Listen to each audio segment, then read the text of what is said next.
Depuis près de 700 000 ans, le volcan Taftan est parvenu à faire croire à tous qu'il était éteint. Or, de récentes observations satellitaires révèlent que son sommet s'élève, comme si une force interne l'étirait, le faisait basculer et lui arrachait un craquement après la plus longue torpeur imaginable. Cette évolution inquiète les scientifiques, examinons donc si elle doit également vous alarmer. Les volcans peuvent se réveiller lorsque des séismes les secouent ou que des tempêtes perturbent les eaux souterraines.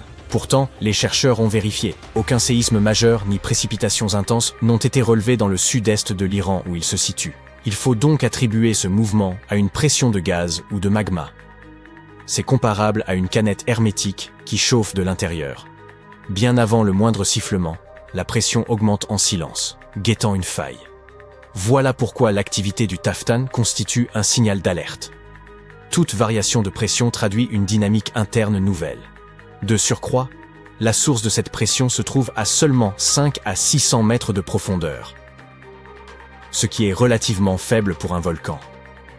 Lorsqu'elle est aussi proche de la surface, elle peut provoquer de petites explosions de vapeur ou de gaz, même sans émission de lave. Ce phénomène, appelé éruption phréatique, survient lorsque l'eau souterraine est chauffée si brutalement qu'elle explose à la manière d'un autocuiseur pressurisé à l'extrême. Dans les films hollywoodiens, les éruptions prennent souvent l'apparence de torrents de lave poursuivant les habitants. Mais les explosions de vapeur relèvent d'une toute autre nature, discrète et imprévisible. Un instant, tout paraît paisible, et l'instant suivant, roches et vapeurs brûlantes sont projetées dans les airs, comme si la Terre expulsait une décharge d'énergie comparable à celle d'un moteur à réaction. C'est ce scénario que redoutent les scientifiques pour le Taftan. La lave n'est pas nécessaire pour provoquer des dégâts. Une explosion de vapeur peut projeter des blocs de la taille d'une voiture et envoyer des panaches de cendres à plusieurs kilomètres d'altitude. Même si vous ne résidez pas à proximité de l'Iran, le Taftan ne constitue pas un simple enjeu local. Les volcans émettent des gaz que les vents transportent, et celui-ci libère, en période d'activité, d'importantes quantités de soufre. Le dioxyde de soufre ne se limite pas à une odeur désagréable. Il altère la qualité de l'air, irrite les voies respiratoires, et réagit dans l'atmosphère en formant des particules capables d'atténuer la lumière solaire et de refroidir les températures. Ainsi, des pays voisins peuvent en subir les effets sans jamais apercevoir le volcan. Si une explosion phréatique projette des cendres à haute altitude, celles-ci pourraient se dériver vers les couloirs aériens internationaux comme des confettis volcaniques indésirables. Même des éruptions modestes peuvent entraîner des répercussions en chaîne.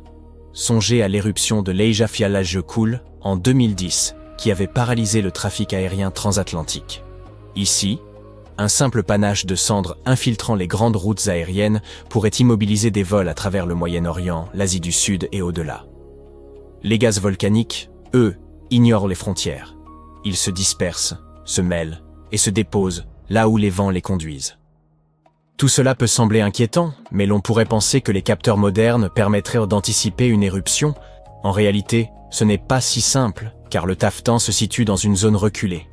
L'installation de stations de surveillance y est complexe, coûteuse et, jusqu'à récemment, jugée inutile puisque le volcan était considéré comme éteint. À l'heure actuelle, ce sont donc principalement les satellites, et non les instruments terrestres, qui assurent le suivi. Or, si les satellites offrent une vision globale, les capteurs installés sur le terrain apportent des données bien plus précises. D'où l'importance de sa reclassification. Passer du statut éteint à celui de dormant implique une surveillance continue, indispensable pour ce type de volcan. Lorsqu'un volcan est déclaré éteint, les États n'investissent ni dans des plans d'évacuation, ni dans des cartes de risque, ni dans des dispositifs de suivi. La révision du statut du Taftan a contraint l'ensemble des acteurs, des autorités locales aux chercheurs internationaux, à reconnaître son danger. Cela implique de se préparer aux retombées de cendres, aux émissions de gaz, aux éruptions soudaines, ainsi qu'à l'incertitude à long terme. Et si ce réveil n'était pas passager, mais annonçait le début d'un nouveau cycle d'activité, à plus longue échéance, le Taftan pourrait retrouver son calme, ou s'engager dans une phase d'activité accrue. Les volcans ne suivent pas un calendrier humain. Une période dite courte peut s'étendre sur quelques jours comme sur plusieurs années. L'élévation de son sommet suggère possiblement un mouvement magmatique en profondeur, et non une manifestation superficielle. Entre juillet 2023 et mai 2024, il s'est élevé d'environ 1 mètre, phénomène comparable à une inspiration de la Terre elle-même. Or, une inspiration trop profonde finit toujours par être suivie d'une expiration, et, en termes volcaniques, cela n'a rien de rassurant. Pour l'instant, le Taftan inspire, et nul ne sait quand il prévoit d'expirer. Tout cela peut déjà sembler dramatique, mais ce n'est pas tout. Certains des supervolcans les plus grands et les plus puissants de la planète commencent eux aussi à se réveiller. Lorsqu'un tel monstre entre en éruption, ses effets se ressentent à l'échelle mondiale, même à des milliers de kilomètres. Les scientifiques s'en inquiètent, car une super éruption pourrait survenir plus vite que notre capacité à préparer des réserves, évacuer les villes ou gérer le chaos qui s'ensuit. C'est ce qui rend ces volcans si redoutables, non seulement leur violence, mais aussi le peu de temps dont nous disposerions pour réagir. Si vous résidez à proximité de Naples, vous connaissez déjà un exemple de supervolcan et ses manifestations. Les chaussées se fissurent, de la vapeur s'échappe du sol, le port s'envase et des essaims de séismes mineurs font vibrer les vitres comme un grondement souterrain. Tous ces phénomènes sont liés au champ Phlégraen, une immense caldeira dont la dernière éruption remonte à 1538. Pendant des années, ces signaux ont été interprétés comme des indices classiques d'une remontée magmatique. Toutefois, deux études récentes, publiées en 2023 et en 2025, ont profondément modifié cette interprétation. Étonnamment, elles ont même introduit une nuance d'espoir en dépit du danger. L'étude de 2023 s'est penchée sur le dioxyde de carbone, un gaz généralement émis lorsque le magma devient actif. Dans les champs Phlégraens, les niveaux de CO2 ont grimpé après 2005, pour atteindre environ 4 à 5 000 tonnes par jour, ce qui suggérait une remontée rapide. Cependant, l'analyse d'autres gaz, tels que l'azote et l'hélium, ne correspondait pas à cette hypothèse. Il est alors apparu que cet excès de CO2 ne provenait pas du magma en mouvement, mais de fluides extrêmement chauds en profondeur, qui cuisent les roches environnantes et libèrent du gaz de manière autonome. L'étude de 2025 a montré que les secousses proviennent surtout d'un réservoir souterrain d'eau et de vapeur scellée. Lorsque ce couvercle naturel retient trop de pression, il se fissure, libère la vapeur et déclenche des secousses soudaines ressenties en surface. Cette hypothèse éclaire aussi un point qui a longtemps dérouté les chercheurs. Les séismes débutent généralement près de la surface avant de s'enfoncer en profondeur, soit l'inverse de ce que produirait une remontée de magma. Après les secousses les plus intenses, le sol s'affaisse souvent légèrement, tel un ballon qui se dégonfle après avoir relâché de l'air. Cela ne signifie pas pour autant que les champs phlégraens soient devenus sûrs. Le magma demeure enfoui en profondeur, et des explosions de vapeur peuvent toujours projeter roches, cendres et gaz brûlants sans le moindre signe préalable de lave. Ce qui a réellement évolué, c'est la manière dont les scientifiques envisagent le risque. Observer passivement ne suffit plus. Si l'humanité ne disposait que d'une année d'alerte avant une super éruption, elle serait mise en grande difficulté. Constituer des réserves, déplacer des populations, préserver les chaînes d'approvisionnement, tout cela deviendrait presque ingérable. Toutefois, il n'y a pas lieu de céder à la panique, car ces éruptions restent extrêmement rares. La dernière remonte à environ 26 500 ans en Nouvelle-Zélande. En moyenne, elles surviennent une fois tous les 100 000 ans. Mais, comme on l'a dit, la Terre n'obéit à aucun calendrier. Ces événements peuvent se rapprocher, puis laisser place à de très longues périodes de calme. Au cours des 100 000 dernières années, 2 super-éruptions majeures ont marqué la planète. Il y a environ 74 000 ans, le volcan Toba, en Indonésie, est entré en éruption avec une telle violence qu'il a dispersé des cendres à travers l'Asie, refroidi le climat mondial, et peut-être poussé les premiers humains jusqu'au bord de l'extinction. Puis, vers 26 500 ans avant notre ère, le volcan Taupo, en Nouvelle-Zélande, a déclenché une éruption recouvrant d'immenses territoires de cendres et remodelant durablement le paysage. La possibilité qu'un tel événement survienne plus tôt que prévu demeure réelle, et c'est précisément cette incertitude qui empêche les scientifiques de dormir. Yellowstone est le volcan apocalyptique favori d'Internet. Vous avez peut-être entendu la prédiction, une super éruption, puis un continent couvert de cendres et des températures en baisse. Un scénario parfait de film catastrophe. Pourtant, les géologues redoutent surtout un autre type de volcan, qui n'exploserait pas une seule fois. Il pourrait déchirer la croûte, inonder tout un continent de lave et rendre l'air irrespirable. Et nous le savons, car cela s'est déjà produit. Aujourd'hui, Les chercheurs estiment qu'il existe peut-être une vingtaine de supervolcans sur Terre. En bref, ce sont ceux que l'on craint. Version longue. Une grande éruption supervolcanique pourrait faire s'effondrer la société moderne telle que nous la connaissons. Un volcan ordinaire peut déjà provoquer une catastrophe locale, détruire une ville et transformer une région en zone interdite. Quand le mont St. Helens est entré en éruption en 1980, l'événement fut immense. Le sommet de la montagne a été soufflé et des forêts entières ont été abattues comme des dominos. Le monde a alors vu combien les volcans peuvent être terrifiants. Mais à l'échelle géologique, cela reste loin de ce qu'un supervolcan pourrait faire. Le mont St. Helens a éjecté environ 1,4 km3 de cendres, assez pour former au-dessus d'un terrain de football une colonne d'environ 240 000 mètres de haut. À titre de comparaison, un supervolcan pourrait recouvrir l'État du Texas d'environ 1,5 mètre de cendres, alors qu'il s'étend sur près de 1300 km. Les volcans comme le mont St. Helens sont des montagnes qui se construisent peu à peu, couche après couche, comme si la nature empilait de la cire solidifiée. Ils entrent en éruption, refroidissent, puis recommencent, jusqu'à former un cône bien reconnaissable. Un supervolcan, lui, ressemble plutôt à une cavité dissimulée sous la surface. Un immense réservoir souterrain de roches, en fusion, recouvert par une épaisse dalle de croûte.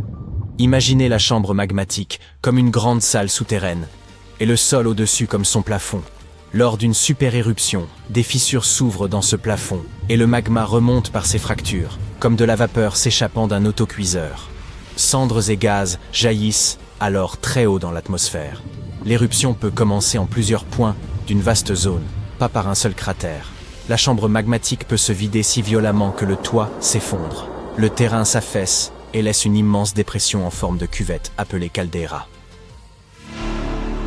Yellowstone en est le meilleur exemple.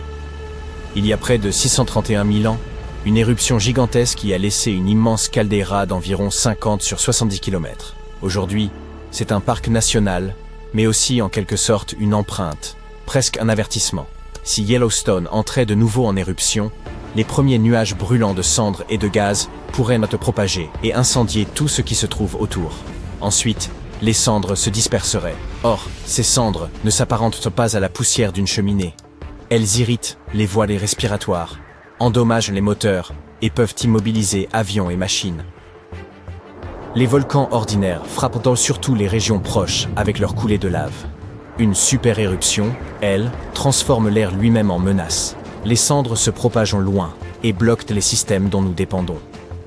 En altitude, le soufre peut former une fine brume qui bloque une partie de la lumière solaire. Cela peut refroidir le climat pendant un temps et perturber les saisons de croissance, même loin de l'éruption. Les vents peuvent étendre cet effet bien au-delà des États-Unis. Pourtant, les géologues redoutent quelque chose d'encore pire, un type d'éruption qui peut se produire par vagues et couvrir d'immenses régions de lave. On appelle cela une grande province ignée. Ce n'est pas un seul volcan, mais toute une portion de croûte qui commence à laisser s'échapper de la lave par de longues fissures, encore et encore, durant longtemps. Au lieu d'une seule explosion géante, c'est comme si la Terre ouvrait un robinet de lave qui ne cesse de couler. Imaginez une fissure dans le sol longue de centaines de kilomètres. De cette fracture jaillit une mer de lave. Mais ce n'est pas la lave épaisse et lente que l'on observe à Hawaï. C'est une lave très chaude, fluide et rapide. Et elle ne s'arrête pas. Elle s'étend, envahit les zones basses, s'empile en couches, puis recommence. C'est ce qui rend les grandes provinces ignées plus inquiétantes qu'un supervolcan. Elles durent. Elles peuvent entrer en éruption par pulsations répétées pendant des centaines de milliers, voire quelques millions d'années. Nous en avons la preuve aux États-Unis. Il y a environ 17 millions d'années, le nord-ouest du Pacifique s'est ouvert et a donné naissance au basalte du fleuve Columbia. La lave n'a pas seulement recouvert la Terre, elle l'a submergée. Au total, près de 175 000 km3 de lave ont été émis. Cela suffirait à recouvrir l'ensemble des États-Unis d'une couche d'environ 18 mètres. Mais comment la Terre peut-elle produire assez de lave pour ensevelir une chaîne de montagnes? Car l'intérieur de la planète reste en mouvement. Imaginez la Terre comme une marmite de soupe épaisse, posée sur une cuisinière. Le noyau terrestre est la source de chaleur, et il est brûlant. La soupe représente le manteau, une couche de roche épaisse qui se déplace lentement. De temps à autre, une énorme masse de roches surchauffées remonte depuis les profondeurs du manteau. peut-être depuis la limite située au-dessus du noyau. Les experts appellent cela un panache mantellique. Lorsqu'il atteint la croûte plus froide, il s'étale et pousse vers le haut. Et lorsqu'il perce la surface, il ne construit pas une seule montagne bien formée. Il peut ouvrir de longues fissures et alimenter des éruptions répétées pendant très longtemps. Cependant, même si la lave brûle tout sur son passage, ce n'est pas elle qui bouleverse la planète. Ce sont les gaz. Ces éruptions libèrent d'immenses quantités de dioxyde de carbone et de soufre. On peut en imaginer les conséquences, car cela s'est produit plus d'une fois. Il y a environ 252 millions d'années, une gigantesque province ignée est entrée en activité dans ce qui est aujourd'hui la Sibérie. Cet épisode correspond au pire événement d'extinction de l'histoire terrestre, l'extinction permienne. Environ 90% des espèces ont disparu. D'énormes volumes de gaz ont envahi l'atmosphère et piégé la chaleur. Les océans en ont absorbé une partie et sont devenus plus acides. Des pluies acides sont tombées à répétition. La vie sur Terre s'est effondrée. Les chercheurs estiment qu'au cours des 500 derniers millions d'années, 16 extinctions majeures se sont produites, dont 15 correspondent étroitement aux périodes d'activité des grandes provinces ignées. Ces formations géologiques ont transformé la Terre à maintes reprises. Et les chercheurs s'interrogent désormais. Et si Yellowstone et cette immense coulée de lave en Oregon faisaient-vous partie du même système? Depuis l'espace, l'Idaho montre une piste longue et plane traversant l'État. La plaine de la rivière Snake, qui semble relier l'ancienne région inondée de lave à Yellowstone, comme un sentier. Cette piste existe car la surface de la Terre bouge. La couche externe est formée de plaques gigantesques qui glissent lentement. Sous l'Idaho et Yellowstone, une zone chaude profonde alimente toujours les éruptions. À mesure que la plaque se déplace, la zone d'éruption se déplace avec elle, laissant une longue traînée derrière. Les roches deviennent plus anciennes à mesure que l'on s'éloigne de Yellowstone. C'est la même source de chaleur, mais mobile. Si l'on remonte suffisamment le mouvement de la plaque, cette traînée se rapproche de l'endroit où se sont formés les basaltes du fleuve Columbia. C'est pourquoi certains géologues pensent que la coulée de lave du nord-ouest et Yellowstone pourrait être des segments connectés d'un même système durable. Enfin, si tout cela appartient à un grand système apocalyptique, faut-il boucler nos valises pour fuir sur Mars? Cela se produira-t-il bientôt? Même si ces événements partagent la même histoire, cela ne signifie pas que le pire soit imminent. Le chapitre des inondations de lave remonte à des millions d'années. Aujourd'hui, Yellowstone est simplement le lieu où cette chaleur profonde se manifeste actuellement. Certes, il peut entrer en éruption à nouveau, mais l'éruption la plus probable n'est pas un gigantesque cataclysme. Ce serait plutôt une explosion de vapeur, lorsque l'eau surchauffée se transforme en vapeur et fait éclater la roche. Des coulées de lave et des éruptions plus modestes restent possibles. Le cauchemar de la formation d'une caldeira demeure rare. Si Yellowstone se préparait à quelque chose de majeur, cela ne passerait pas inaperçu. Beaucoup plus de séismes que d'ordinaire et un soulèvement du sol accéléré. Les signes les plus clairs apparaîtraient probablement quelques jours ou semaines avant. Nous ne pouvons empêcher une éruption planétaire, seulement observer les signes avant-coureurs et planifier. Espérons toutefois que, si la planète décide de se débarrasser de nous, d'ici à ce qu'elle envoie ses avertissements, nous aurons déjà achevé de transformer Mars en nouveau foyer. Un ancien volcan, nommé Uturuncu, repose en Bolivie. Il n'est pas entré en éruption depuis quelques 250 000 ans, ce qui pourrait faire croire à la fin de son activité. Pourtant, ces derniers temps, son comportement intrigue. On dirait un mort-vivant qui se réveille d'un très long sommeil. Un cataclysme serait-il en préparation? Uturuncu est une imposante montagne des Andes, culminant à près de 6100 mètres de hauteur. Il s'agit d'un stratovolcan, c'est-à-dire une vaste structure, escarpée et de forme conique, constituée de couches successives de lave, de cendres et de pierres. Ces volcans, dont la lave visqueuse emprisonne les gaz, peuvent produire des éruptions d'une extrême violence, comparables à une boisson gazeuse agitée prête à éclater. Le Vésuve, tristement célèbre pour la destruction de l'ancienne cité de Pompéi, appartient à la même famille. La Bolivie s'apprête-t-elle à connaître un sort aussi funeste? Bien qu'Uturuncu soit resté silencieux durant plusieurs millénaires, les chercheurs ont récemment noté qu'il émettait des gaz, qu'il était secoué de petits tremblements de terre et que le sol alentour se soulevait, comme s'il s'étirait lentement. Ces signes ont éveillé l'idée qu'une éruption pourrait bien être en préparation. En étudiant de plus près, les scientifiques ont découvert que des mouvements de fluide et de gaz sous la surface expliquaient toute cette agitation. Cela ne signifie pas une éruption certaine, mais témoigne clairement d'une activité bien réelle. Approfondissons. Depuis les années 90, des satellites et le GPS permettent aux chercheurs de surveiller le sol autour du volcan. À un moment, ils ont remarqué un phénomène étrange. Le centre du terrain s'élevait, tandis que les bords s'affaissaient, dessinant une forme proche d'un sombrero. Cette élévation centrale, quoique lente, environ 1 cm par an, dure depuis au moins 50 ans. Ce n'est peut-être pas spectaculaire, mais mérite l'attention. Cette curieuse déformation du terrain, accompagnée de nombreux petits séismes et d'émissions de dioxyde de carbone, a conduit les chercheurs à envisager la présence d'une large poche de magma sous la montagne. Si cette hypothèse se confirmait, elle impliquerait un risque majeur. Une éruption pourrait se profiler. Uturuncu repose au-dessus d'un vaste réservoir souterrain de magma, connu sous le nom de corps magmatique d'Altiplano Puna. Cette immense chambre, aussi profonde qu'étendue, s'étire sous la Bolivie, le Chili ainsi que l'Argentine. Certains scientifiques pensent que le magma y remonterait lentement, ce qui pourrait annoncer une future éruption. Mais après avoir analysé plus de 1700 séismes et étudié les roches qui bordent le volcan, on a proposé une nouvelle explication. Il ne s'agirait pas d'une remontée de magma, mais plutôt de fluide et de gaz brûlants qui s'élèveraient depuis l'APMB en suivant un conduit étroit semblable à une cheminée.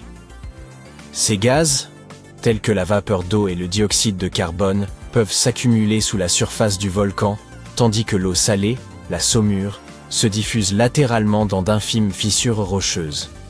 Ce mouvement de gaz et de liquide provoque des soulèvements ou des affaissements ainsi que de faibles secousses, sans que le magma n'approche de la surface. La conclusion rassurante est donc la suivante. Une éruption d'Uturuncu paraît aujourd'hui peu probable. Si toutefois elle survenait, elle représenterait un réel danger pour les populations alentours, avec des coulées de lave susceptibles d'atteindre des localités situées à plusieurs dizaines de kilomètres, et des cendres qui pourraient se disperser jusqu'en Argentine, au Chili et en Bolivie. Heureusement, bien que le volcan demeure actif et manifeste quelques frémissements, il n'est pas aussi menaçant qu'on le redoutait jadis. Cette découverte pourrait d'ailleurs aider à mieux évaluer l'état d'autres volcans potentiellement actifs dans le monde. Dirigeons-nous à présent vers l'Alaska, où les experts estiment que le mont Spur pourrait bientôt entrer en éruption. Des émissions inhabituelles de gaz volcanique ont été détectées à son sommet et au niveau d'un évent latéral, celui-là même qui s'était réveillé en 1992. Une nouvelle éruption pourrait affecter la circulation aérienne à proximité et des chutes de cendres pourraient se produire. Toutefois, comme la région est inhabitée, aucun danger immédiat ne menace les populations. Mais si le mont Spur n'apparaît pas comme une menace majeure, d'autres volcans, en revanche, suscitent davantage d'inquiétude. C'est le cas des champs Phlegréens, vaste complexe volcanique situé aux abords de Naples. Il ne prend pas la forme d'un unique sommet, mais s'étend sur 24 cratères disséminés dans la région. Sa dernière éruption remonte à 1538. Mais la plus colossale s'est produite il y a environ 40 000 ans, projetant des cendres sur tout le bassin méditerranéen et entraînant une baisse des températures allant jusqu'à 9 degrés en Europe de l'Est, provoquant ainsi un rude hiver volcanique. Si le Campi Flegrei entrait à nouveau en éruption aujourd'hui, cela pourrait être très dangereux. Cela pourrait recouvrir Naples et les environs de cendres, provoquer des séismes et des glissements de terrain, et entraîner une pollution de l'air ainsi que des pluies acides. Les scientifiques le surveillent de près, surtout après qu'un tremblement de terre de magnitude 4,4 a secoué la région en mars 2025. Mais la bonne nouvelle est qu'il n'y a aucun signe que du magma monte actuellement à la surface, ce qui signifie qu'une éruption n'est pas attendue dans un avenir proche. Néanmoins, puisque l'Italie connaît beaucoup d'activités volcaniques, les experts continuent de le surveiller attentivement. Le Vésuve, lui aussi situé en Italie, figure parmi les volcans les plus renommés de la planète. Sa notoriété provient surtout de la terrible éruption survenue en l'an 79 de notre ère, qui ensevelit sous les cendres les cités romaines de Pompéi et d'Herculanum. Son dernier réveil remonte à 1944. Aujourd'hui, la menace est accrue. Plus de 3 millions de personnes résident dans ses environs, et environ 700 000 occupent illégalement ses pentes, s'exposant à un péril direct. Si le Vésuve devait se réveiller à nouveau, il pourrait projeter des roches incandescentes et des nuées de cendres à près de 160 km/h, causant des ravages potentiellement capables d'anéantir Naples. Pourtant, les scientifiques estiment qu'une éruption d'ampleur reste improbable avant plusieurs siècles. Néanmoins, en raison de son activité persistante, le volcan reste sous étroite surveillance. Cumbre Vieja est un volcan situé sur l'île de La Palma, dans l'archipel des Canaries. Sa dernière éruption remonte à 2021. À cette occasion, des coulées de lave se sont déversées jusqu'à l'océan, engloutissant plus de 3000 habitations. Fort heureusement, des milliers de résidents furent évacués à temps, ce qui permit d'éviter un bilan humain plus tragique. Autrefois, les scientifiques redoutaient qu'une éruption d'envergure puisse entraîner l'effondrement de tout le versant occidental du volcan dans l'océan Atlantique. Un tel événement aurait pu engendrer un méga tsunami capable de propager des vagues gigantesques à travers l'océan. Cependant, les recherches les plus récentes indiquent que ce scénario est hautement improbable. Le mont St. Helens, situé dans l'État de Washington, a connu une éruption dévastatrice en mai 1980, entraînant la mort de 57 personnes. Cette éruption déclencha également le plus vaste glissement de terrain jamais enregistré. Du magma surchauffé, sous pression, jaillit violemment du cratère, projetant des cendres jusqu'à 24 km d'altitude. Les cendres recouvrirent une immense étendue, détruisant environ 600 km² de territoire.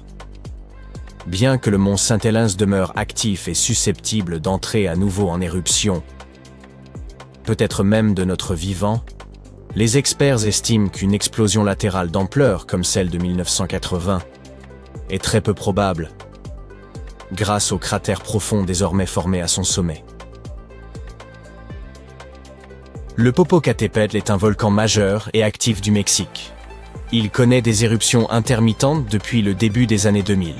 Situé à seulement 64 km de la zone métropolitaine de Mexico, qui compte environ 22 millions d'habitants, et à 48 km de Puebla, ville de près de 6 millions de résidents, il menace une population extrêmement dense.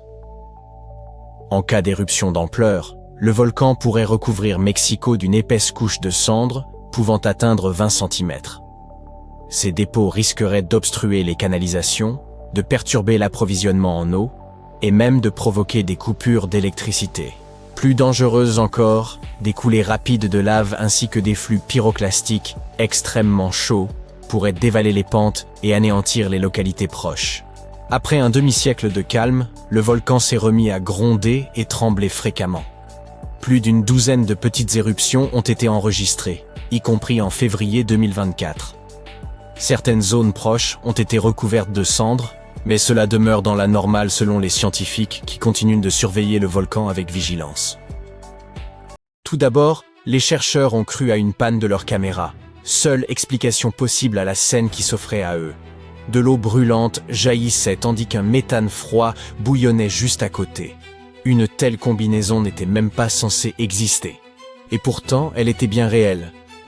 En explorant le fond océanique près de la Papouasie-Nouvelle-Guinée, des scientifiques sont tombés sur un étrange point chaud. Il ne ressemblait à aucun autre.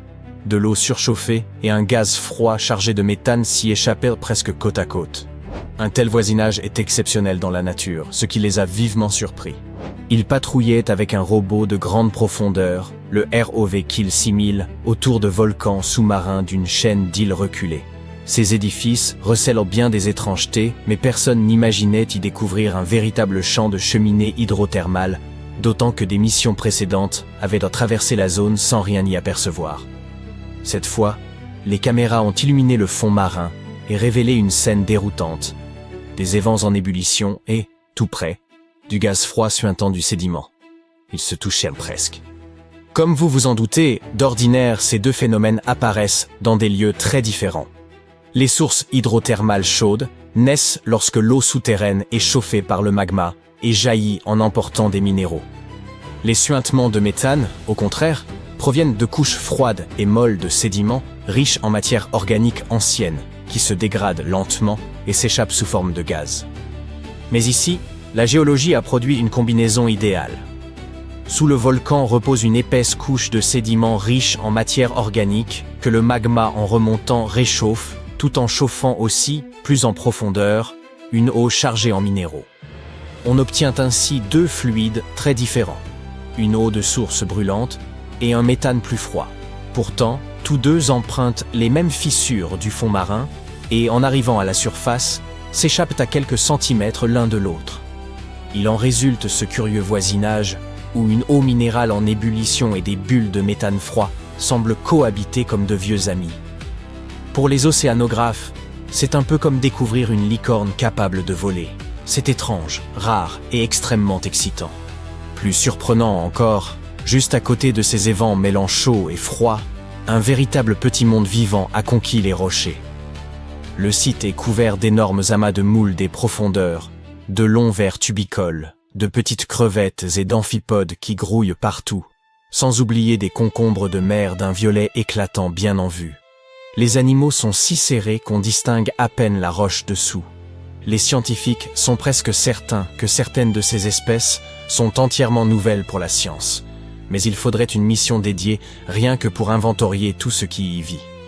Ce mélange inhabituel de fluides chauds et de gaz riches en méthane transforme aussi les roches elles-mêmes. Le méthane y est très concentré, tandis que l'eau chaude venue des profondeurs du volcan apporte divers composés chimiques, et ensemble, ils provoquent des réactions souterraines peu communes. C'est ainsi que des métaux comme l'or et l'argent se sont accumulés dans la roche, avec des éléments tels que l'arsenic, l'antimoine et le mercure. On pourrait parler d'une capsule chimique, car ces roches gardent la trace d'une phase ancienne, extrêmement chaude, durant laquelle les métaux précieux se formaient. Aujourd'hui, les évents sont plus tièdes, mais ils restent actifs. Pourtant, même si cette zone profonde est rare et foisonnante de vie, elle n'est pas à l'abri.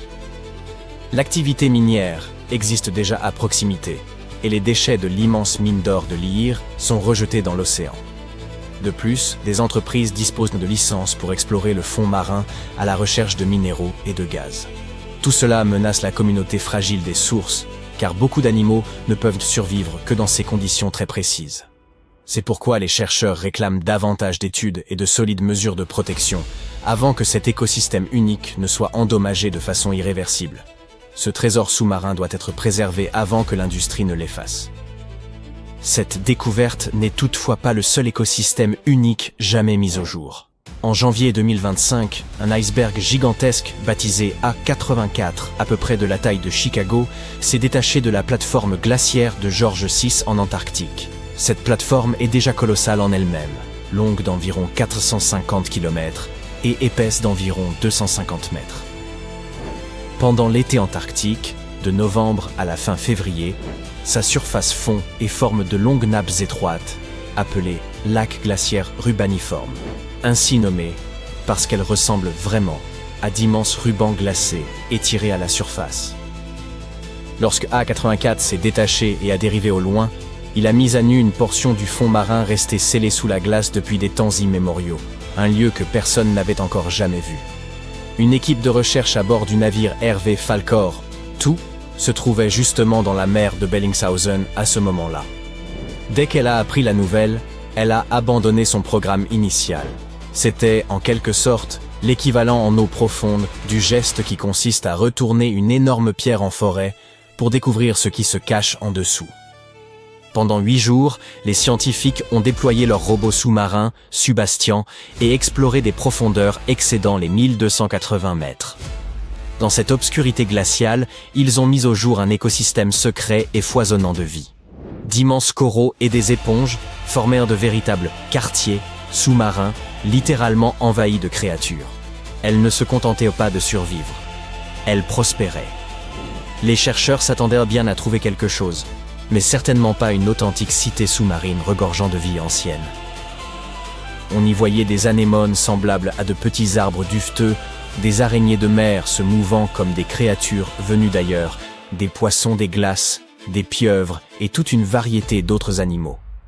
L'expédition a été retransmise en direct aux chercheurs du monde entier, et les enregistrements restent d'ailleurs accessibles au public.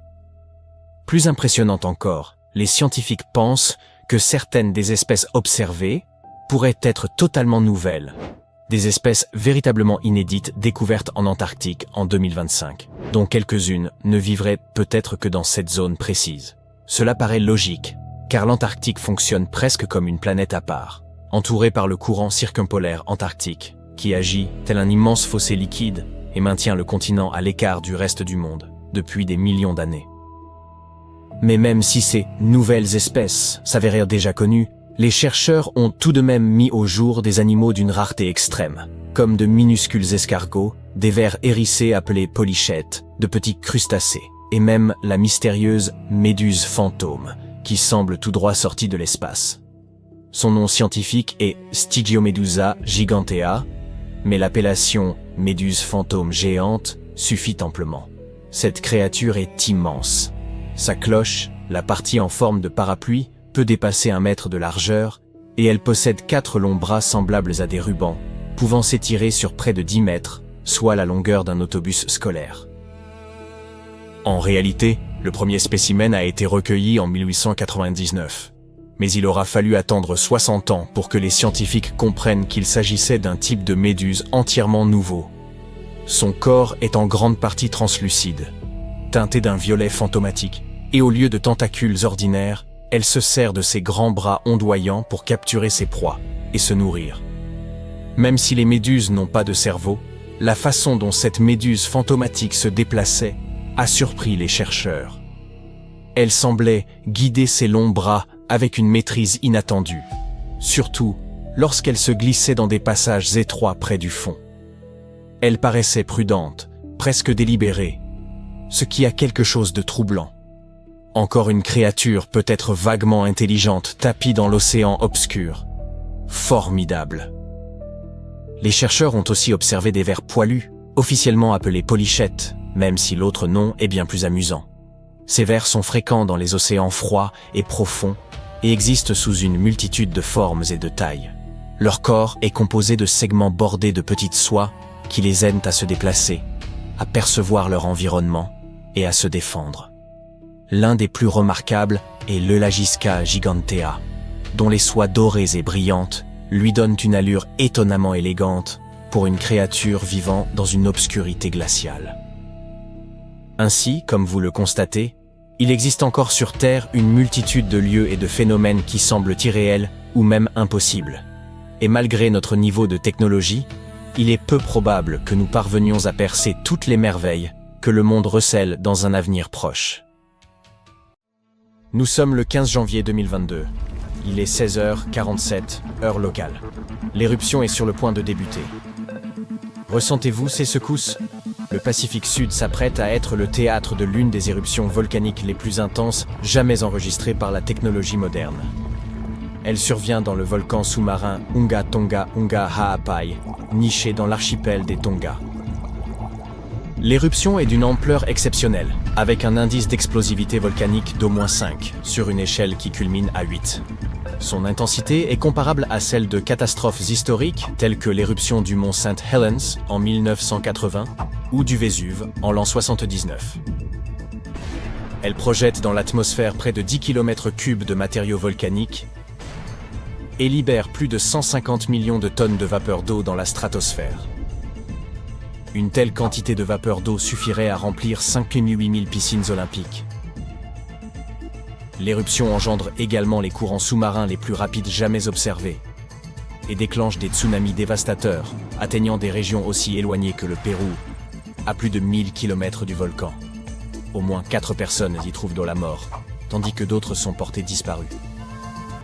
Le plus stupéfiant, c'est qu'un signe précurseur s'est manifesté à peine 15 minutes avant l'éruption. Comme cela arrive fréquemment, il n'a pas été repéré. 2 stations sismiques situées à environ 750 km du volcan, une distance inhabituelle pour ce type de phénomène, ont détecté une onde de Rayleigh, une onde sismique qui se propage à la surface du globe. Elle a été causée par une fracture du plancher océanique, où magma et eau de mer ont commencé à interagir sous une pression extrême, probablement à l'origine du déclenchement de l'éruption. Habituellement, les signaux sismiques liés aux éruptions volcaniques sont discrets et ne peuvent être détectés qu'à proximité immédiate du volcan.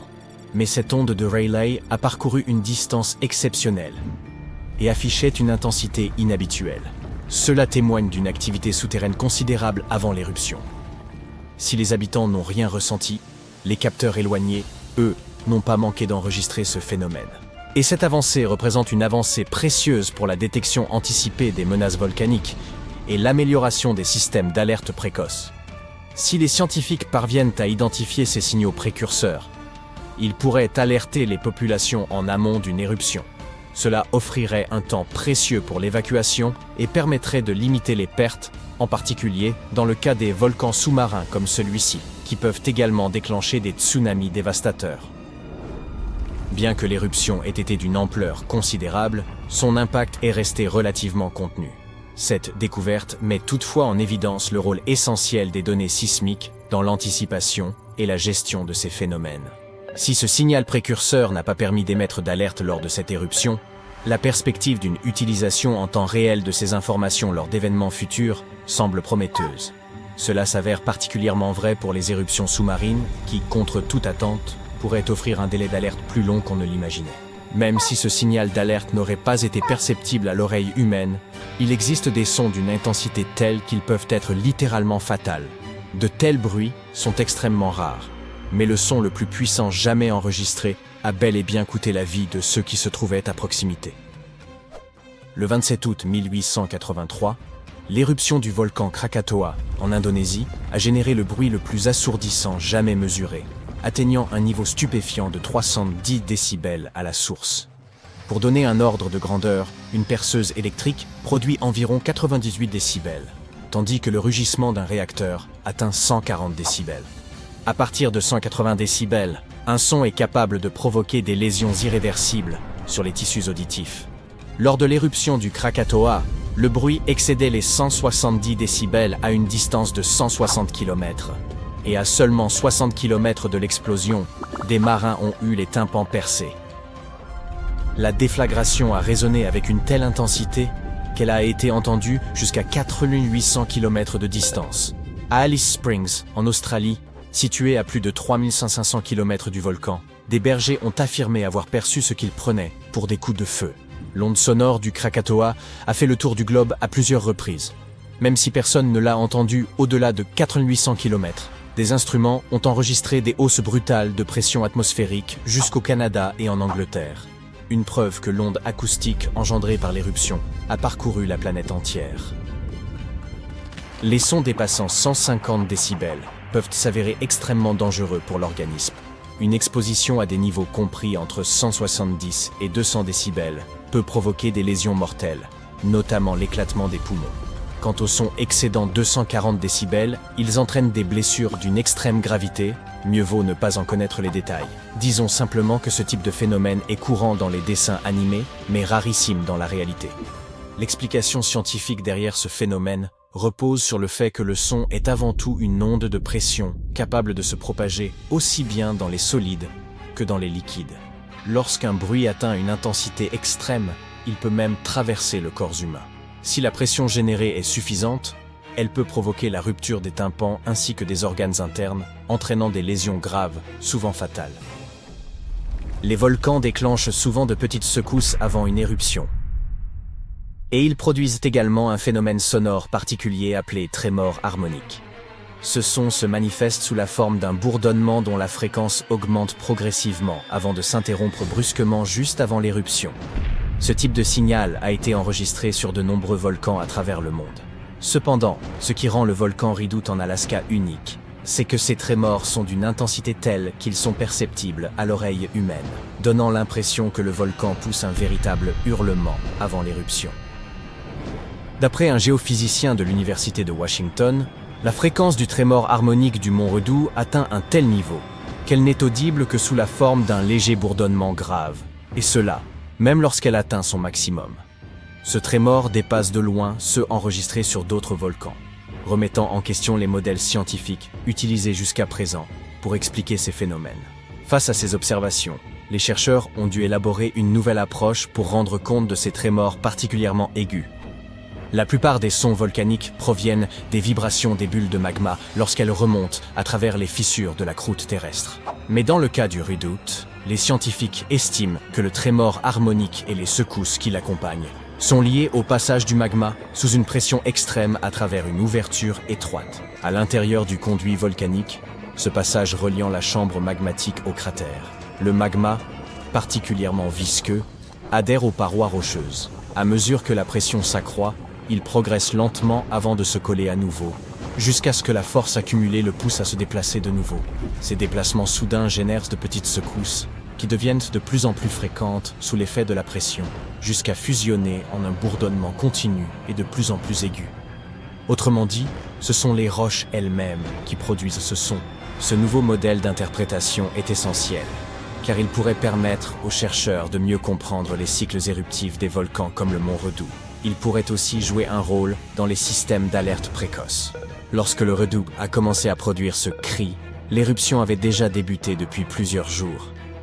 Le trémor ne fournit souvent qu'un court laps de temps, de quelques minutes à quelques heures, avant une nouvelle explosion. Dans le cas du Redout, il atteint une fréquence extrêmement élevée avant de s'interrompre brutalement, plongeant dans un silence angoissant, juste avant la reprise de l'éruption. Cette pause correspond à un ralentissement de l'activité sismique, où les deux côtés de la faille glissent en douceur l'un contre l'autre. Peut-être est-ce le stade où même les secousses sismiques ne parviennent plus à suivre l'évolution du phénomène. Ce nouveau modèle d'analyse pourrait également s'appliquer à d'autres volcans, comme la soufrière de l'île caribéenne de Montserrat. Les chercheurs s'attachent désormais à comprendre pourquoi la pression au sein du mont Redout semble se concentrer en un point précis. Afin de poursuivre leurs investigations, ils ont réalisé 2 enregistrements de l'activité sismique du volcan. Le premier, d'une durée de 10 secondes, condense environ 10 minutes de signaux sismiques et de trémors harmoniques accélérés 60 fois. Le second, long d'1 minute, résume près d'1 heure d'activité, comprenant plus de 1600 petits séismes qui ont précédé la première explosion du Redout, accompagnée d'un trémor harmonique. Ces enregistrements constituent une ressource précieuse pour mieux comprendre les mécanismes des éruptions volcaniques et leurs signes précurseurs. La dernière super-éruption de Yellowstone s'est produite il y a environ 640 000 ans, bien avant que l'Homo sapiens ne fasse son apparition. Cependant, nous étions déjà présents lors d'une autre catastrophe naturelle tout aussi dévastatrice. Cette super-éruption s'est produite sur l'île de Sumatra il y a près de 74 000 ans.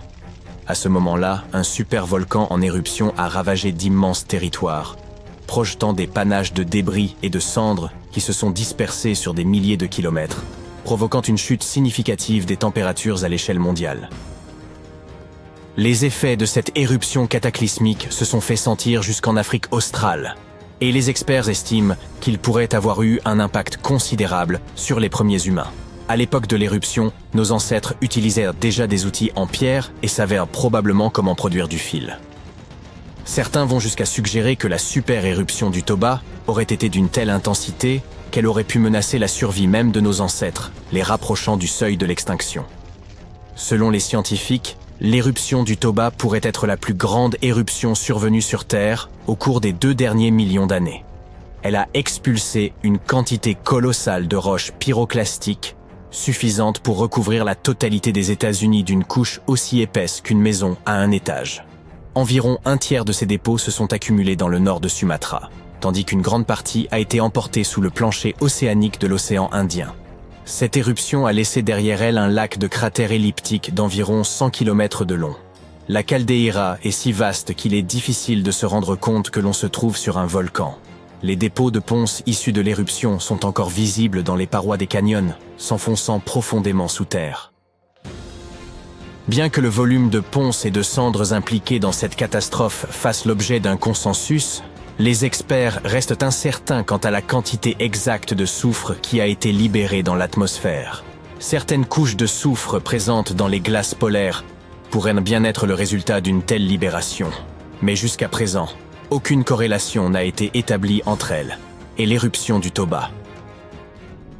Revenons à l'impact profond qu'a eu cette éruption sur les premiers humains. Il apparaît que certains ont non seulement survécu, mais ont même prospéré après cette catastrophe naturelle. Du moins, à en juger par les vestiges qu'ils ont laissés durant et après l'éruption. Il est possible que le désastre n'ait pas constitué une menace sérieuse pour ceux de nos ancêtres qui ont trouvé refuge le long des côtes. Les preuves génétiques indiquent que les humains modernes descendent d'un groupe de quelques milliers de personnes qui ont quitté l'Afrique il y a environ 60 000 ans. Pourquoi un groupe aussi restreint? Selon certains spécialistes, la majorité de nos ancêtres auraient pu être anéantis par l'éruption du Toba. En effet, le supervolcan a projeté 4200 km3 de poussière et de roches en un instant, laissant une cicatrice terrestre large de plusieurs dizaines de kilomètres.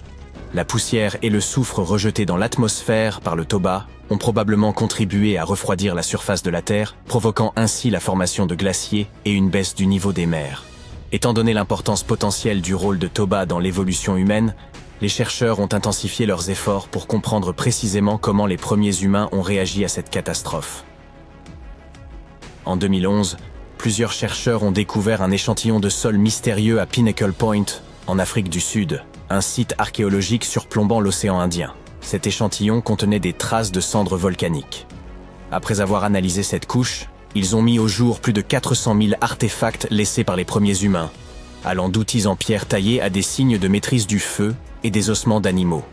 Sur la base de ces découvertes, l'équipe de recherche a émis l'hypothèse que les premiers habitants de la côte sud-africaine ont non seulement survécu, mais ont prospéré après l'éruption, peuplant cette région pendant des millénaires et perfectionnant leurs outils.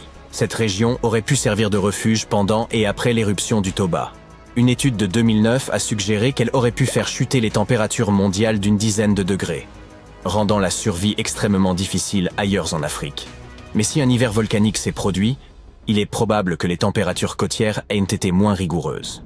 D'autre part, des études plus récentes suggèrent que le Toba a libéré tellement de soufre dans l'atmosphère que les aérosols formés auraient pu s'amasser, limitant ainsi leur effet refroidissant à long terme. En d'autres termes, les températures auraient chuté drastiquement juste après l'éruption, mais uniquement dans certaines régions. Après environ 3 ans, ces effets se seraient estompés et ne constitueraient plus une menace pour l'homme. Cependant, il semble que des recherches supplémentaires soient encore nécessaires pour confirmer ces hypothèses. En attendant, voyons plutôt s'il convient de surveiller certains volcans de nos jours. L'année dernière, des milliers de secousses sismiques ont ébranlé le sol près de la centrale géothermique de Svartsengi en Islande. Le magma a fait surface dans cette région, ouvrant de larges fractures à travers la petite ville de Grindavik. Le sol y continue de se soulever, et une éruption pourrait survenir sans préavis. Mais ça ne s'arrête pas là. Partout dans le monde, 45 autres volcans continuent de montrer des signes d'activité. Prenons l'exemple du Vésuve en Italie. Ce volcan tristement célèbre pour avoir anéanti la ville de Pompéi en 79 après Jésus-Christ. Au cours des 17 derniers millénaires, le Vésuve a connu 8 éruptions explosives, suivies de coulées pyroclastiques dévastatrices. Des flux denses de cendres, de fragments de lave et de gaz surchauffés se déplaçant à grande vitesse. La dernière éruption de ce volcan remonte à 1944. Le mont Rainier, situé aux États-Unis, est considéré comme l'un des volcans les plus dangereux du pays. Son altitude élevée, sa composition chimique, sa proximité des banlieues de Seattle et Tacoma dans l'État de Washington, ainsi que sa capacité à produire des coulées pyroclastiques massives, font de ce volcan une menace sérieuse. La chaleur dégagée par le mont Rainier pourrait faire fondre la glace et la neige qui le recouvre, provoquant des coulées rapides de débris, de boue et de roches vers les vallées environnantes. Le volcan Novarupta, situé dans le parc national de Katmai en Alaska, s'est formé lors d'une éruption en 1912, la plus grande du XXe siècle. Cette éruption a projeté près de 30 km3 de cendres et de débris dans l'atmosphère, générant un flux de cendres si intense qu'il a donné naissance à la vallée des 10 000 fumées. Le Pinatubo, situé dans une région densément peuplée des Philippines, est devenu tristement célèbre après une terrible éruption en 1991, la deuxième plus grande du XXe siècle. plus de 700 personnes ont péri lors de cette catastrophe naturelle. Aujourd'hui, plus de 21 millions de personnes résident à moins de 100 km du Pinatubo. Le mont Agung, un volcan indonésien en activité continue, a connu sa dernière grande éruption en 1963. Cet événement fut l'une des éruptions les plus tragiques de l'histoire du pays. Pendant 11 mois, le volcan a déversé des cendres et des coulées pyroclastiques, causant la mort de plus de 1000 personnes et d'importants dégâts matériels. Des panaches de cendres ont été observés au-dessus du volcan tout au long de l'année 2018, à la suite de l'éruption de novembre 2017. Le mont Fuji, au Japon, n'a pas connu d'éruption depuis 1707. Cette année-là, un puissant séisme aurait déclenché l'activité volcanique. En 2014, des experts ont mis en garde contre un risque accru d'éruption du Fuji, suite au séisme de magnitude 9 qui a secoué le Japon en 2011. Selon eux, ce tremblement de terre aurait augmenté la pression sous la montagne. Lors de l'éruption de 1707, une telle quantité de cendres et de débris a été projetée dans les airs que Tokyo a été touché. Si le Fuji devait entrer en éruption à nouveau, cela pourrait affecter plus de 25 millions de personnes dans les régions environnantes. L'éruption du mont St. Helens, dans l'État de Washington, en 1980, a été l'un des événements volcaniques les plus dévastateurs de l'histoire des États-Unis. 57 personnes et des milliers d'animaux ont péri lors de cette catastrophe naturelle. L'éruption a également ravagé environ 520 km² de forêt. Les experts estiment que l'historique des éruptions massives du mont St. Helens rend de futures catastrophes inévitables. Une prochaine éruption explosive pourrait disperser de grandes quantités de cendres à travers le nord-ouest du Pacifique. C'est pourquoi ce volcan est étroitement surveillé. Le mont Merapi, l'un des volcans les plus actifs d'Indonésie, est en éruption depuis des siècles. Selon la NASA, le principal danger de ce volcan réside dans ses coulées pyroclastiques qui peuvent se propager sur de vastes zones et mettre de nombreuses vies en péril. La dernière éruption du Merapi a eu lieu en janvier 2024, projetant des panaches de fumée dans l'atmosphère. Aujourd'hui, plus de 24 millions de personnes vivent dans les environs de ce volcan. Lorsque l'on pense au volcan actif, une région nous vient à l'esprit. Il s'agit de la ceinture de feu du Pacifique. Les 3/4 des volcans de la Terre se trouvent dans cette ceinture. Compare cette région à l'Australie, qui n'a aucune activité volcanique. Le vieux continent européen est également calme. C'est en tout cas ce que nous aimons penser. Quel est le volcan le plus actif d'Europe selon toi? Si tu penses à l'Etna, en Sicile, Italie, tu as raison. Ce volcan est entré en éruption environ 200 fois et il a été plutôt agité ces dernières décennies. La dernière fois qu'il a fait parler de lui, c'était en août 2023. Le plus haut volcan méditerranéen est âgé d'un demi-milliard d'années. Mais en Islande, il y a un volcan beaucoup plus jeune. Il s'est éveillé le 10 juillet 2023. Dans l'après-midi, 3 fissures sont apparues dans le sol sur une péninsule, au sud-ouest de l'île. C'était à la base d'un petit pic montagneux. Son nom signifie petit bélier dans la langue locale. Le volcan crachait de la lave en fusion très haut dans les airs. Il y avait également des panaches de gaz dans la zone. Mais cet événement n'a pas surpris la communauté scientifique. On en savait déjà beaucoup sur la région qui s'étend entre les villes de Reykjavik et de Keflavik. Le nom de ce volcan est difficile à prononcer. Dites donc, ça fait pas beaucoup de voyelles. Il était déjà entré en éruption lors des 2 étés précédents. Cette activité est survenue après 8 siècles de sommeil. Les jours précédant la dernière éruption, les sismologues, qui étudient les tremblements de terre, ont enregistré plus de 12 000 secousses. Lorsque le sol s'est ouvert en juillet, les fissures dans la mesurée n'est plus d'1 kilomètre de longue. Le lendemain matin, 2 d'entre elles se sont refermées. Toute la lave sortait maintenant de la dernière fissure. Elle s'est transformée en un cône allongé, la forme la plus simple que peut prendre un volcan. La lave a ensuite rempli un grand cratère. Dès la première semaine, le cône a atteint près de 30 mètres de haut, et il continue à grandir. La nuit de la première éruption, la lave s'est répandue dans toutes les directions. Ces cendres ont enflammé la mousse des environs. Les autorités ont fermé la zone. Des gaz toxiques s'échappaient des volcans, et de la fumée se dégageait de la mousse. Les pompiers sont accourus. Au bout d'1 semaine, ils ont déclaré que la zone était sûre. Les visiteurs sont rapidement venus assister à la naissance du plus jeune volcan d'Europe. Cette forme de tourisme est assez développée en Islande. Les gens viennent du monde entier pour observer les volcans en activité. Le pays du feu et de la glace abrite plus de 130 volcans. Une trentaine d'entre eux sont actifs. Je sais ce que tu te dis. Ce type de tourisme est-il sans danger? En Islande, oui. Les autorités surveillent constamment tous les points chauds. L'île est parsemée de plusieurs dizaines de stations sismiques. Celles-ci permettent aux chercheurs de prédire avec précision les futures éruptions. Et les urgences sont habituées à ce genre d'événements. Ils peuvent rapidement boucler les zones à risque. C'est ce qui s'est passé en 2010. Un volcan situé au sud de l'Islande, Eyjafjallajökull, dont tout le monde peinait à prononcer le nom, est entré en éruption. Il a craché un panache de vapeur et de cendres de 11 km de haut. Ça n'a pas été de tout repos pour les voyageurs aériens. Les vents ont transporté l'énorme panache vers le sud-est, en direction de l'Europe du Nord. De nombreux pays ont fermé leur espace aérien pendant plusieurs jours pour des raisons de sécurité. Le volcan est entré en éruption en mars, mais la Terre tremblait déjà depuis janvier. Les sismologues savaient donc qu'une éruption approchait. En ce qui concerne le plus jeune volcan du continent, l'infrastructure touristique est déjà là. Les visiteurs peuvent laisser leur voiture sur un parking prévu à cet effet. Ils effectuent ensuite une randonnée de 5 heures. Celle-ci mène à une plateforme d'observation. Les touristes sont alors si proches de l'épicentre qu'ils peuvent sentir la brume qui se dégage du cratère. C'est la nuit que le spectacle est le plus impressionnant. La sécurité n'est jamais un problème. Les scientifiques renouvellent régulièrement la carte des zones à risque. Ainsi, ceux qui suivent les règles n'ont rien à craindre. Plus d'une semaine après le début de l'éruption, une partie du cratère s'est effondrée.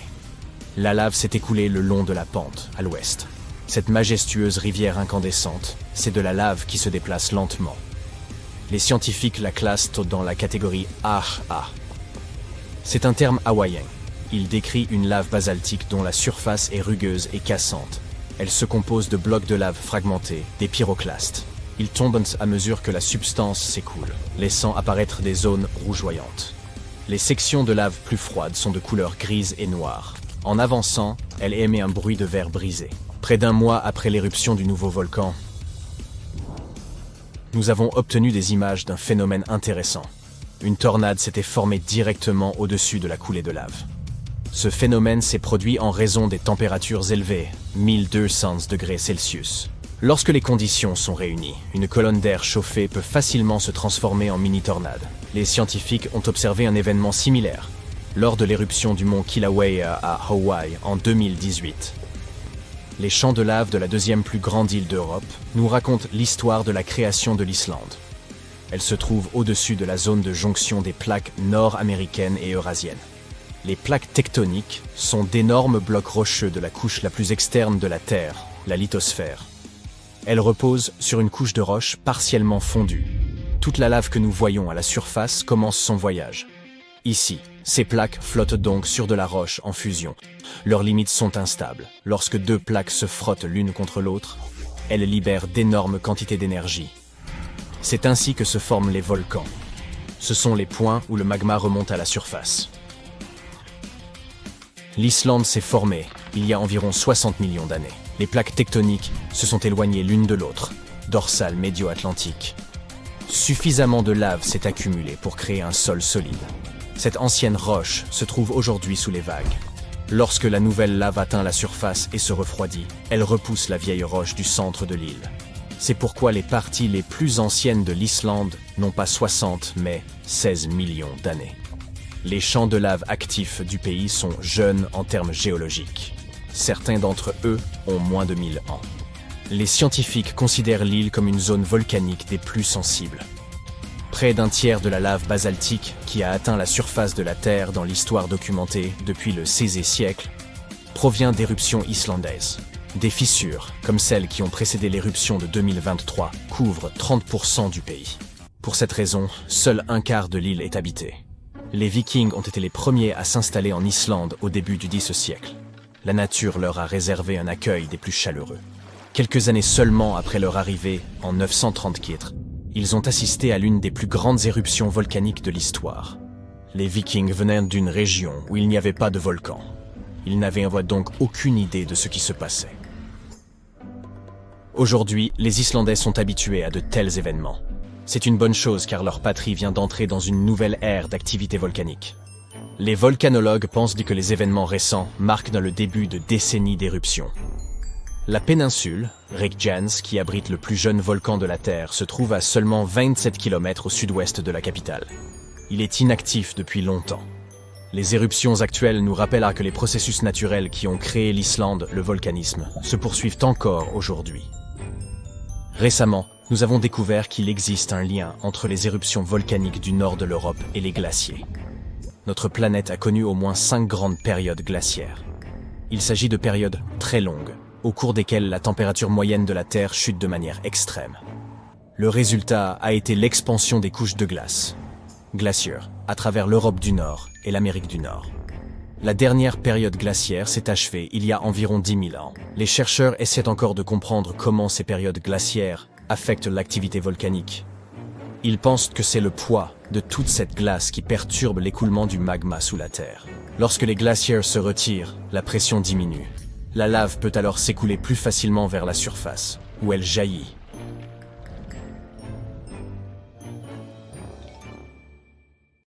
La plus grande région volcanique sur Terre n'est pas en Afrique ni au Japon, mais sous la glace de l'Antarctique. Les scientifiques ont découvert 138 volcans dans sa partie occidentale, et si jamais ils se déchaînent, vous le remarquerez sûrement. Ils pourraient y faire fondre d'énormes quantités de glace qui se déverseraient dans l'océan, en augmenteraient le niveau et rendraient notre planète inhabitable pour les humains. Mais avant que vous ne fassiez vos bagages pour vous envoler vers une autre planète, écoutez-moi.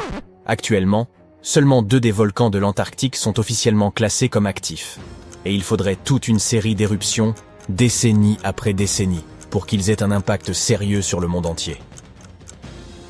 Le mont Erebus, l'un de ces 2 volcans actuellement en activité, porte fièrement le titre de volcan actif le plus austral du monde. Il est en éruption continue depuis au moins 1972. Il émet des panaches de gaz et de vapeur, et parfois, il expulse même des roches. Les scientifiques appellent ça des éruptions stromboliennes. L'une de ses caractéristiques les plus impressionnantes est un lac de lave, situé dans l'un de ses cratères sommitaux, avec des matériaux en fusion à la surface. De tels lacs sont assez rares, car certaines conditions sont nécessaires pour que leur surface ne gèle jamais. Le second volcan actif est l'île de la Déception, une masse de terre en forme de fer à cheval. C'est la caldeira d'un volcan actif qui est entré en éruption pour la dernière fois il y a plus de 50 ans. Les scientifiques qui le surveillent disent qu'il ne devrait pas se réveiller de sitôt. L'Antarctique est également le théâtre de régulières fumerolles. Il s'agit d'émanations de gaz et de vapeur volcanique.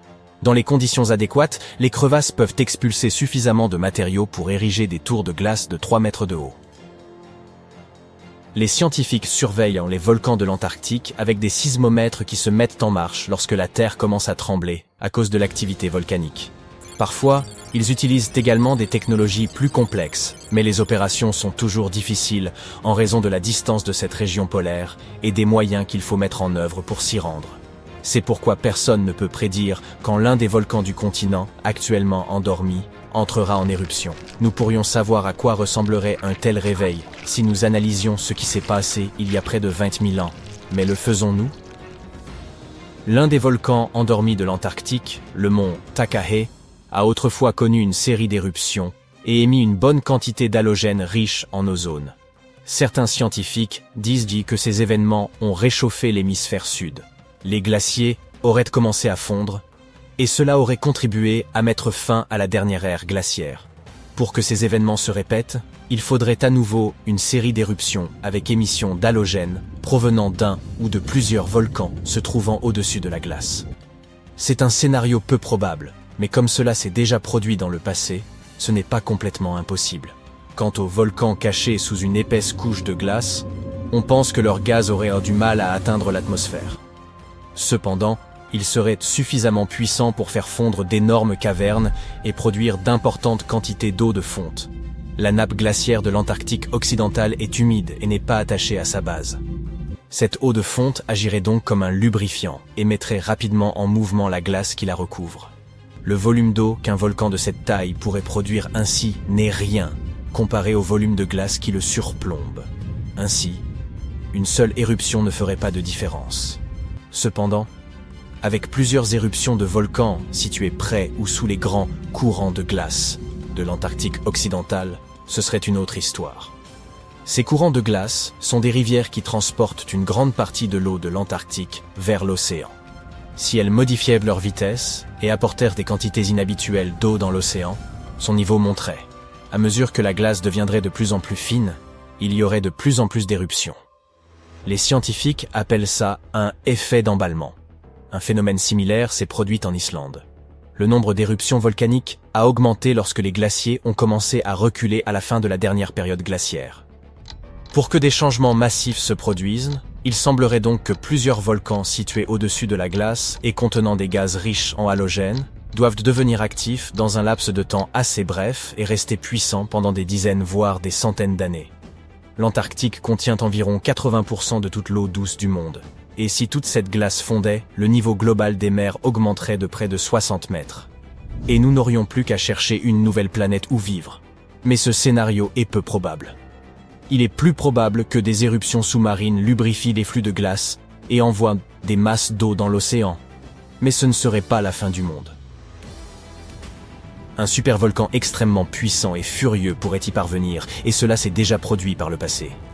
Il y a plus de 200 millions d'années, le monde a connu une transformation majeure, avec non pas une, ni deux, mais 4 éruptions volcaniques massives. La province magmatique centra-atlantique s'est trouvée en éruption continuelle pendant 600 000 ans. C'était à Wrangellia, une grande masse de terre et jadis un volcan supermassif s'étendant sur ce qui est aujourd'hui le territoire de la Colombie-Britannique et de l'Alaska. Mais ce n'est ni la lave ni les cendres volcaniques qui ont dévasté l'environnement. L'éruption a fait exploser les niveaux de carbone. La planète n'a plus jamais été la même après ça. Cette activité volcanique aurait permis aux dinosaures de devenir les géants que nous avons découverts dans Jurassic Park. Elle aurait déclenché une saison des pluies de 2 millions d'années et rendu la planète chaude et humide. Les dinosaures ont adoré. Les chercheurs ont creusé profondément dans les couches sédimentaires, sous un ancien lac en Asie pour découvrir ses secrets. Ils ont trouvé des traces de cendres volcaniques et de mercure, des signes évidents de ces éruptions. Ils ont également pu confirmer les grandes augmentations des niveaux de dioxyde de carbone. Cela aurait rendu l'atmosphère torride, et la pluie s'est mise à tomber abondamment. La mauvaise nouvelle, c'est qu'une autre éruption comme celle-ci pourrait se produire. Le supervolcan situé sous le parc national de Yellowstone dort depuis près de 70 000 ans. Mais s'il se réveillait, ce serait bien plus catastrophique que l'éruption du mont Saint-Helens en 1980. On la considère comme l'éruption volcanique la plus désastreuse de l'histoire des États-Unis. Elle s'est produite après 2 mois de tremblements de terre et d'injections de magma, qui ont affaibli puis détruit toute la face nord de la montagne. La colonne éruptive s'est élevée à plus de 24 000 mètres dans l'atmosphère et a répandu des cendres sur 11 États américains et plusieurs provinces canadiennes. Et la dernière éruption de Yellowstone fut 1000 fois plus grande que celle-ci. Le sol de Yellowstone repose sur un point chaud, composé de roches fondues et semi-fondues. Ce magma s'écoule au-dessous du parc, à environ 8 km de profondeur, et fait s'enfler le sol comme un ballon. Mais lorsque le magma refroidit, le sol retourne à son état habituel. Les volcanologues surveillent cette activité depuis un siècle. Ils ont remarqué que le sol s'était soulevé d'environ 25 cm il y a une vingtaine d'années, mais que depuis 2010, il redescendait. Les experts disent que nous n'avons pas à craindre de grandes éruptions prochainement.